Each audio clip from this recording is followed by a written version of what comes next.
Oh no, it's over. I really can't get married anymore.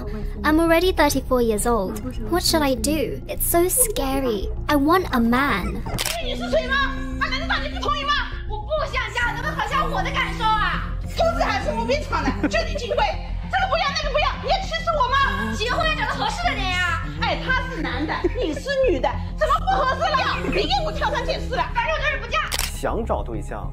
但是又不想所有时间全耗在这个找对象上面。那4个年轻人里面，最多只有1个小孩，哇，这个就太恐怖了啊！一般比如说他到相亲市场上找，其实他之前其实他可能就比如男生，他要不然就是他很挑。La Chine traverse une période très délicate où plus de 100 millions de femmes ne parviennent pas à trouver un partenaire pour être avec elles, même si le pays compte beaucoup plus d'hommes que de femmes. La réponse à pourquoi cela se produit est un peu difficile à expliquer, car malgré ces femmes étant jeunes et très belles, ce qui est assez intéressant pour nous, les hommes en Chine ne voient pas d'intérêt à sortir avec ces femmes. Devine pourquoi? Parce qu'elles sont déjà trop vieilles et ont été rejetées par la société, ce qui pourrait apporter du déshonneur à l'homme et à sa famille. Quelle triste situation. Aujourd'hui, nous allons disséquer un peu plus ce sujet bizarre et essayer de comprendre les raisons et subtilités derrière tout cela. Inscrivez-vous à la chaîne si vous n'êtes pas encore abonné et maintenant passons à la vidéo. Vous devez déjà savoir qu'en Chine et dans plusieurs pays asiatiques, les femmes doivent se marier très jeunes, car dans la culture de ces pays, on considère généralement qu'après 27 ans environ, une femme est trop vieille.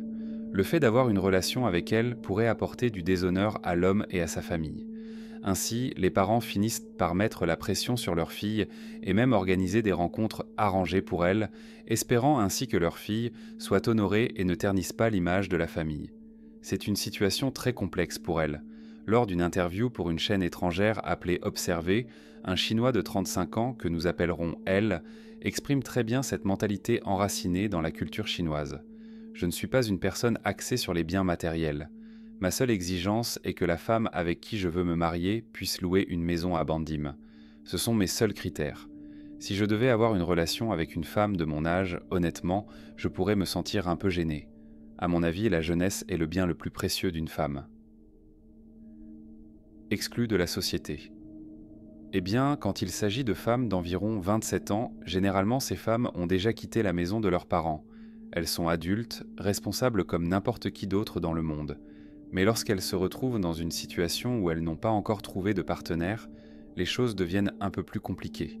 Je parle d'isolement social car une fois arrivées à cet âge, la plupart ne retournent plus chez leurs parents et leurs proches, car la honte et la gêne les empêchent de revenir ou même de maintenir le contact dans certains cas. During Chinese New Year, I dare not return home or visit relatives, nor do I attend classmate gatherings because I'm embarrassed to discuss my earnings. Le quotidien de ces femmes devient de plus en plus compliqué, car en plus de cela, leur vie se résume souvent à aller au travail et à rentrer chez elles. Les personnes autour d'elles sont généralement déjà mariées et se déplacent en couple. Même si elles s'efforcent de participer à des rendez-vous arrangés par des agences spécialisées, cela ne fonctionne presque jamais. La plupart des hommes apprécient la jeunesse des femmes, comme le montre le témoignage. Mais pourquoi tant de femmes sont-elles célibataires? Eh bien, lorsqu'on considère la Chine, avec plus d'hommes que de femmes, cette question revient souvent. Pourquoi plus de 100 millions de femmes sont-elles seules dans un pays avec autant d'hommes? La réponse peut être beaucoup plus complexe qu'il n'y paraît. 90% des familles traditionnelles chinoises suivent encore des principes familiaux où, par exemple, la femme joue un rôle central dans la gestion du foyer et du mari. Pour elles, ce système ne pose aucun problème car il est ancré dans leur culture. Le problème commence avec les mariages arrangés. Si vous ne le saviez pas, la plupart des parents chinois arrangent même des rencontres pour leurs enfants. Pour de nombreuses femmes âgées de 18 à 20 ans, cela n'est pas bien vu et provoque souvent des révoltes contre leurs parents. À cet âge, adultes et conscientes du monde moderne, elles savent plus ou moins ce qu'elles veulent et peuvent chercher par elles-mêmes quelqu'un pour partager leur vie. Il est important de souligner que ces rencontres arrangées, pour la grande majorité, ne sont pas forcées. C'est la fille qui décide finalement si elle veut continuer à rencontrer ou non le jeune homme que sa famille lui présente. Cependant, dans la plupart des cas, plus de 50% d'entre elles refusent. Elles choisissent alors de poursuivre leur vie en célibataire, en étudiant et en cherchant à se professionnaliser pour devenir indépendantes avant de chercher un partenaire. Malheureusement, le temps passe et lorsqu'elles s'en rendent compte, elles sont déjà âgées. Les chances de trouver un prince charmant deviennent alors presque impossibles. En plus de ce problème d'acceptation des mariages arrangés, de nombreuses femmes refusent de se marier jeunes en raison de relations difficiles avec leurs parents. Comme beaucoup de leurs parents viennent d'un système de mariage arrangé, ils n'ont pas développé l'amour et l'affection que l'on retrouve généralement dans un couple amoureux, rendant la cohabitation et l'union problématiques. Les enfants ayant grandi dans cette atmosphère tendent à percevoir le mariage comme quelque chose de négatif. C'est l'une des principales raisons pour lesquelles de nombreuses femmes chinoises restent célibataires dans le pays. Lorsque ces femmes décident finalement qu'il est temps de trouver leur prince charmant, elles sont souvent déjà âgées et il peut être trop tard. Beaucoup de ces femmes sont désespérées de trouver un homme qui les accepte, et il est vrai qu'il y a un certain désespoir.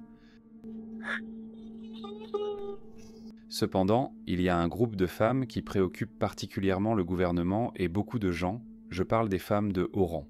Contrairement à la majorité des femmes des classes sociales inférieures et moyennes, celles-ci ont des exigences très élevées envers les hommes, comme un statut social et financier très élevé. Quel genre d'homme préférez-vous?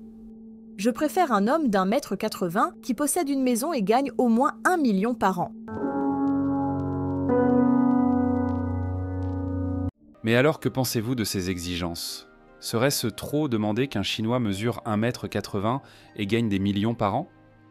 Le mariage avec des étrangers devient peut-être une lueur d'espoir pour les femmes chinoises qui ne font pas partie du groupe de célibataires de la haute société.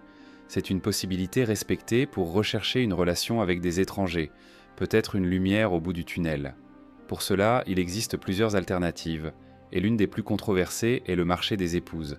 Ce sont généralement des lieux dispersés dans différentes régions du pays où, les week-ends, beaucoup de ces femmes se rendent à la recherche de quelqu'un pour un rendez-vous. Souvent, les parents et les grands-parents y vont sans que leurs filles le sachent ou abordent les étrangers pour leur présenter leurs filles. Tu es le plus beau. Bonjour belle femme. Tu es très beau. Quel type de fille aimes-tu? Des filles comme toi. Je ne peux pas, je suis trop vieille pour toi. Ça n'a pas d'importance tant que tu as de l'argent et que tu prends soin de moi. Ce n'est pas possible, j'ai à peine de quoi vivre. Si ce type a réussi à attirer ces Chinoises, vous pouvez certainement le faire aussi. Ici, je ne parle pas de son apparence ou de quoi que ce soit d'autre. Je veux juste dire que ce gars est très différent d'un Chinois. Il vient d'une ethnie complètement différente et pourtant, il a été considéré comme beau et bien accepté par ces femmes. Par conséquent, vos chances, étant également différents, sont élevées. Cela brise le stéréotype selon lequel elles sont totalement préjudiciables à toute personne non chinoise. Cependant, ne soyez pas trop enthousiaste et ne partez pas immédiatement en Chine à la recherche d'une femme. Ces femmes cherchent des relations solides avec une réelle intention de mariage.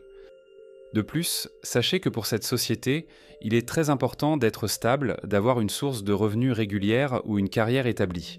Ainsi, les chances de pouvoir construire un foyer avec votre bien-aimé sont beaucoup plus grandes. Et soyons honnêtes, elles ont bien raison à ce sujet. Les deux autres points importants à prendre en considération sont la communication et la culture. Dans quelle langue comptez-vous communiquer avec ces femmes? En français, je ne pense pas que ce soit une bonne idée. Bien que le mandarin soit une langue tonale très différente de la nôtre et difficile à apprendre, car on dirait presque qu'on chante pour parler, voici un petit secret. Vous pouvez initialement communiquer avec ces femmes ou toute autre étrangère en utilisant l'anglais. Beaucoup de Chinois sont capables de communiquer en anglais et cette langue pourra faciliter votre apprentissage du mandarin à l'avenir. Bien sûr, ce n'est pas le cas pour tout le monde, mais savoir parler anglais est déjà un pont de communication très accessible entre vous. Avec le temps, vous pourrez apprendre le mandarin progressivement.